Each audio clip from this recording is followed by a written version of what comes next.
last night I warned you about not getting too wrapped up in the idea of a tech wreck, which I feel better about after Amazon reported good numbers and, of course, Facebook. But there are some real soft spots out there. Now, I always say that if you want to take the pulse of an entire tech industry, the best place to go is to Avnet, AVT, because they're top distributor of electronic components, computer products, embedded technology. You know, they're a bit of a supermarket of technology, an arms dealer, some would like to say. But the important thing is this company is the #1 distributor of electronic components like semiconductors. It's got a major presence in IT, hardware, software, and services. Hey, so if anyone's got to read on the industry, it's these guys. And this morning, Avnet just reported what I have to call a mixed quarter. The company delivering a 3-cent beat off a 98-cent basis, even as revenues came in lighter than expected, down 8.3% year-over-year. Guidance for the next quarter came in well below what Wall Street was looking for. And that's why the stock got hit. It fell $3, more than 6%. But Avnet shows up on Mad Money to discuss the results, rain or shine. And that counts for a lot in my book. So let's talk with Rick Hamada. He's the CEO of Avnet to get a better sense of the quarter and his company's prospects. Mr. Hamada, welcome back to Mad Money. Thank you, Jim. Pleasure to be back. Okay, so Rick, you talked about it. You just right up front, as you always are in your conference call. You saw multiple factors for what you're concerned about. Let's put it that way out there. Some of it's macro, some of it's legacy technology, but there was a decline, particularly in Asia, that I really need your help on because I didn't think things were that bad out there. Yeah, Jim, I'll tell you the truth. We don't think things are that bad in Asia as well. When it comes to the miss on the revenue, it was really concentrated more on our expectations for the IT hardware side of our business. The components business for us was very much on target for the quarter. We returned to a positive book-to-bill in that business for the first time in 3 quarters, and we saw at or above parity across all 3 regions. We did comment on the call, though, that within our components business, the European strength continues to astound us. That team was up for the 12th quarter in a year. 12th quarter in a row, year-on-year growth, while some of the comments regarding industrial softness were related to Asia and the Americas region, but not a major change there because, once again, overall, the components business was pretty much as we expected. Okay, well, yeah, because I've been saying that you're a vanguard on Europe, that Europe has been good and it continues. Explain to me this one, though, maybe our viewers, because we all need a little more education. The specific area of exposure that you were concerned about is the legacy technology that storage was a continuation of a trend that we saw from the December quarter in the server space. What is weak about these, and what is legacy technology that maybe we shouldn't be worried about a year from now, but we are now, obviously?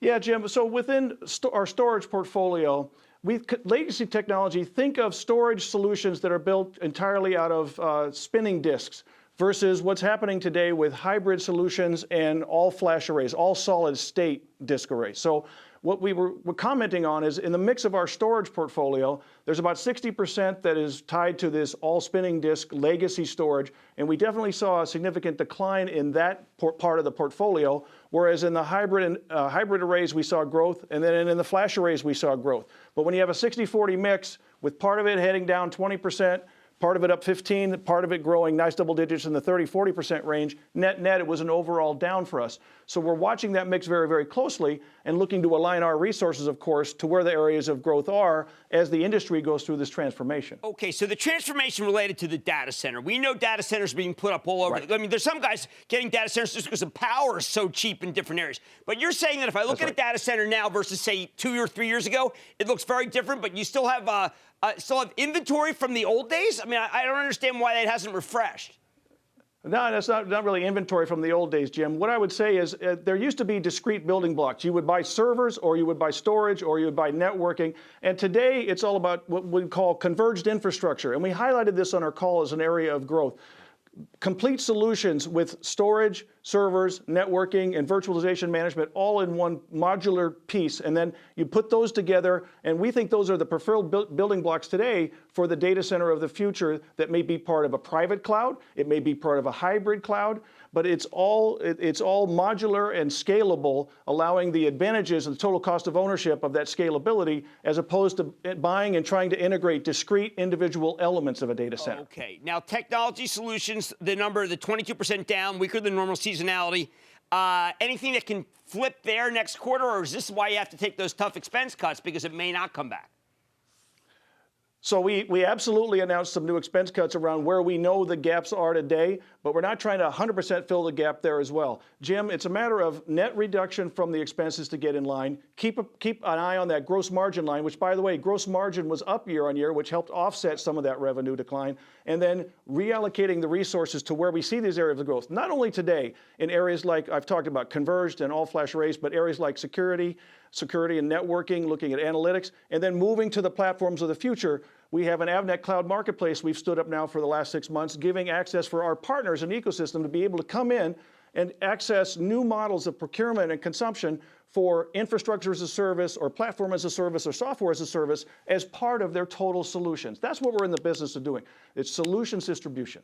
Okay, let's just step back for a second. A lot of people talking about, well, listen, this has been a tough quarter for tech, and Microsoft wasn't that good, Intel wasn't that good, and then we've got another read like a Facebook is good, whatever. But is your impression that hardware is just soft around the world, whether it be server, whether it be a personal computer, whether it be cell phone, and that hardware is just soft? Yeah.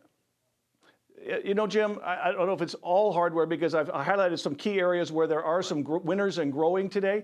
But overall, was there a general overall technology sort of tough quarter for the March quarter? Yeah, I'd say there was a lot of corroboration that some of the older technologies are certainly under pressure as the world moves to a much more virtual and a much more cloud-oriented type future. And that cloud is actually accelerating, right? Which is something that really kind of, I mean, you thought it was going fast. It's even going faster than we thought. Cloud and Internet of Things are for real.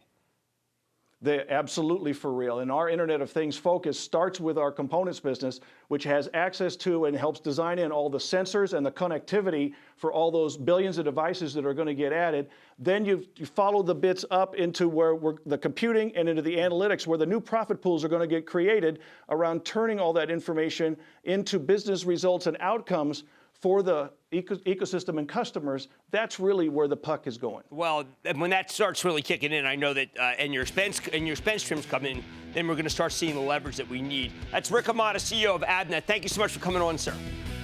Thank you, Jim. Appreciate the invitation. Overall, tech soft, okay, but it's legacy going to cloud and Internet of Things, so you have to pick what's working and stay away from what's not. Mad Money's back in. Right. Booyah! Jim Cramer here from Mad Money. Thanks for watching CNBC on YouTube. Click here to subscribe and get the jump on my exclusives with CEOs, plus market news, investing advice, and a whole lot more.